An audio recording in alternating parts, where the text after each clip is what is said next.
Olá, nossa aula de português hoje será sobre pontuação e entonação. A pontuação ela é usada para facilitar, para ajudar a gente a entender como aquele texto tem que ser lido. É ela que ajuda quem escreve a indicar como a outra pessoa que ainda não conhece o texto deve parar para lê-lo. Vamos ao primeiro exemplo. Leia esse trecho do conto. A última aula era de história e estava meio chata. Para sua felicidade, o sinal para a saída tocou. Juliana passou pelo corredor voando para ir embora. Se a gente lê desse jeito, sem nenhuma pontuação no meio, ele não vai fazer sentido nenhum, não é mesmo? Então agora eu quero que você pare um pouquinho e pense, como a gente pode deixar esse texto de uma maneira que a gente entenda? Vamos lá então.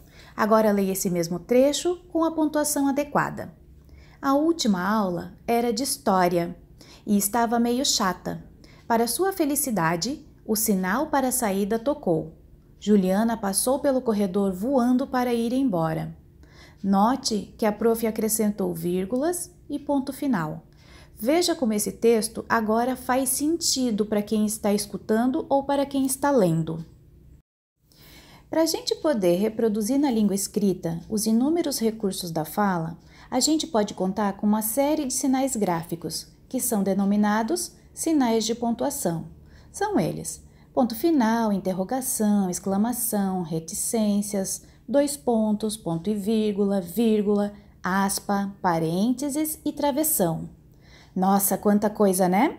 Mas a gente vai ver um pouquinho de cada um, para que assim facilite na hora de você ler e entender o que está lendo.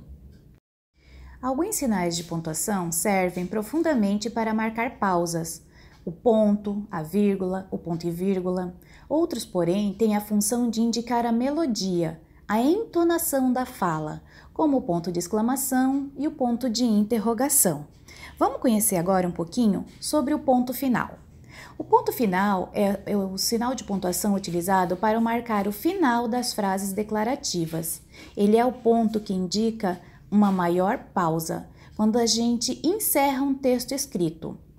Por exemplo, está na hora de ir para a escola. Pronto, falei a minha frase e transmiti o que eu queria.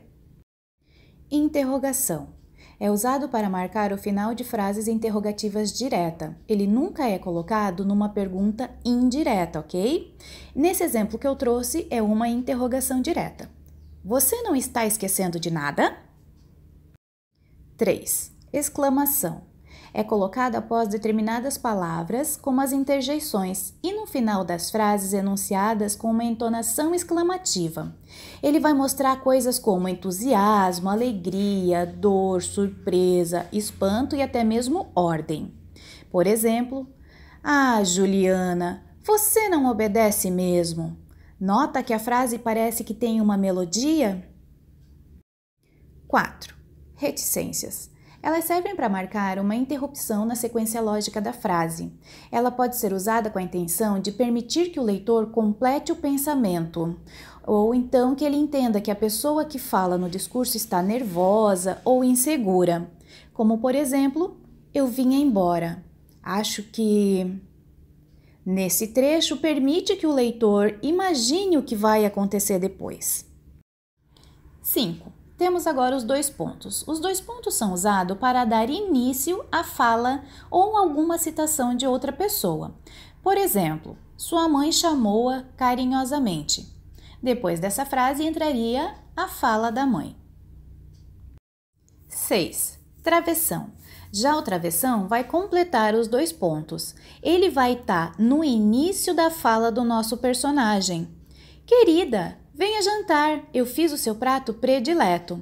Notaram? Os dois pontos dizia que a mãe chamou ela carinhosamente. E no 6, no travessão, está a frase que tem a fala da mãe. Por isso, quando eu indico que vai iniciar uma fala, eu tenho que pôr o travessão na frente. 7. Ponto e vírgula.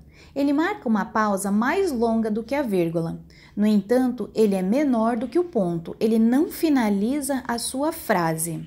Ele pode, por exemplo, quebrar a frase. Quando eu digo, não andar sozinha por lugares desconhecidos, vir direto para casa, não falar com estranho. Dá para notar que ele está separando a frase em trechos, como se fosse uma ordem ou como se fosse uma organização de lei ou de decreto, como os combinados que a gente faz na escola. 8. Aspas. As aspas são usadas quando a gente quer usar a citação de um outro autor. Se eu vou tirar um trecho de um livro ou se eu vou usar uma parte de uma frase de outra pessoa, eu coloco ela entre aspas. Ou quando eu quero usar expressões estranhas à nossa língua, como por exemplo gírias, expressões populares, estrangeirismos. Neste exemplo que a prof trouxe, é uma palavra que tem um sentido diverso do habitual. Note a ironia nessa frase. Você foi rápida, levou só 1h30 para lavar a louça. Deu para notar que o rápido não está fazendo o sentido literal dele, não é mesmo? 9. Parênteses. Os parênteses servem para isolar uma explicação, para indicar ou comentar alguma coisa. Por exemplo, seu sapato está desamarrado. Minha mãe tinha olhos de águia, disse ela enquanto se levantava da mesa. Ou seja, a mãe falou para a menina, né? Seu sapato está desamarrado. Como que a menina reagiu à interferência que a sua mãe fez? Nossa, minha mãe enxerga tudo. Essa explicação que está inserida na frase foi separada por parênteses por causa disso. Isolou uma explicação. E por fim, temos o número 10, a vírgula, que é onde mais a gente tem dificuldade de saber onde colocar e onde não colocar, não é mesmo? Então, neste primeiro caso, a vírgula está servindo para separar o nosso vocativo, que é a pessoa com quem eu falo. Veja ali. Filha, por que você estava berrando? Filha é a pessoa com quem a mãe estava falando, então ela é o vocativo da nossa frase. Por isso foi separada por vírgula.